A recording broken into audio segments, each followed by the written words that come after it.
Aujourd'hui, à Sans Fil, est-ce que le marché immobilier de février 2024 a été aussi bon que ce que les statistiques nous démontrent?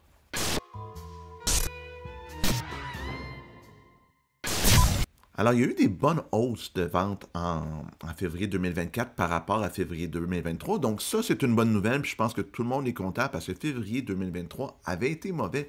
Ça avait été une baisse de 30 à 40 selon les régions par rapport au marché de l'année dernière. Puis pour vous mettre ça en perspective, je vous donne les chiffres de Laval. Là, je vais regarder ici. Mais bon, en 2022, il y avait eu 438 ventes à Laval. En 2023, 307 ventes. Et en 2024, 352 ventes. Donc, c'est beaucoup mieux en 2024 qu'en 2023, mais on est vraiment loin des années folles. Puis l'inventaire aussi, même chose. En 2022, il y avait à Laval toujours 967 maisons en vigueur à la fin du mois de février. En 2023, on était à 1598. Puis en 2024, on est à 1808. Donc, la hausse des ventes de 2024 est contrebalancée par une hausse des inscriptions.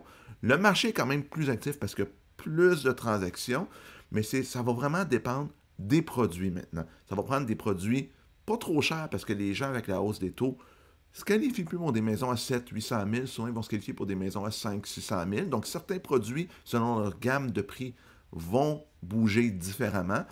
Puis l'état du produit, comme il y a de plus en plus d'inventaire sur le marché, si le produit ne correspond pas à une maison propre, rénovée, puis quand je dis rénovée, là, je ne parle pas nécessairement clairement, mais au minimum, là, propre, bien entretenu. On n'est pas avec des fenêtres de 25 ans, puis des planchers à changer, une cuisine à changer au complet. Mais la cuisine, elle a 7 ans, elle est propre. L'entretien général a été fait, le toit a 6 ans, les fenêtres ont été changées il y a 10 ans. Ces produits-là vont encore bien bouger, mais les produits qui demandent plus d'ouvrage, qui sont plus nichés, eux vont être beaucoup plus durs à faire bouger. Je me demande, puis ça c'est une hypothèse que j'aimais, puis je ne l'ai pas entendu beaucoup celle-là, si la hausse d'activité du marché ne vient pas du fait que les gens ont reçu leur renouvellement de baux. Puis là, on le sait, tout le monde en parle, les renouvellements de baux, des augmentations de 4, 5, 6, 7 parce que les taxes augmentent, l'inflation est rentrée dedans, les assurances augmentent. Donc, les dépenses des propriétaires augmentent, ils veulent augmenter beaucoup les loyers. Puis là, les gens, avant d'avoir leur augmentation, disent, moi, je vais déménager parce que c'est pas vrai que mon loyer va monter de 75 par mois pour un logement ordinaire, que je vais donner cet argent-là au propriétaire. Je veux devenir propriétaire. Donc, est-ce que ça a donné un boost à la demande? Puis qu'une fois les renouvellements de baux finis à fin mars, fin avril, fin mai, est-ce que le marché va se calmer? Moi, c'est là que je vais voir le vrai test du marché. Parce qu'aujourd'hui, j'ai l'impression que la demande a été artificiellement augmentée par ce phénomène-là, puis qui va se résorber avec le temps, parce que veut pas, les gens qui ne trouveront pas en avril, mai, mais eux vont dire hey, finalement, j'ai renouvelé mon bail, même en mars, j'ai renouvelé mon bail, je reste là ou je retourne en location parce que je ne veux pas être à la rue le 1er juillet. Donc, je me demande si, rendu à ces dates-là, on ne va pas voir une baisse d'activité dans le marché jumelée à la hausse d'inventaire qui va le rendre difficile. C'est vraiment ce que je vais surveiller dans les prochains mois. La Banque du Canada a dit, oubliez ça, on a pas haussé les taux en mars. De moins en moins certains en avril, ils ont repoussé ça en juin.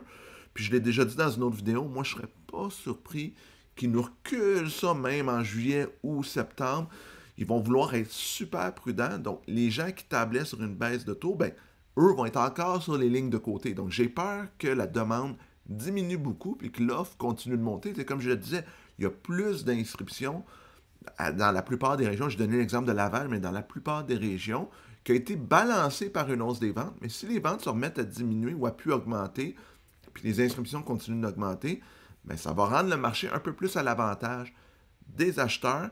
Il est mais oui, excusez-moi, des acheteurs, parce que présentement, il est encore à l'avantage des vendeurs. Donc, vraiment à surveiller dans les prochains mois, qu'est-ce qui va se passer.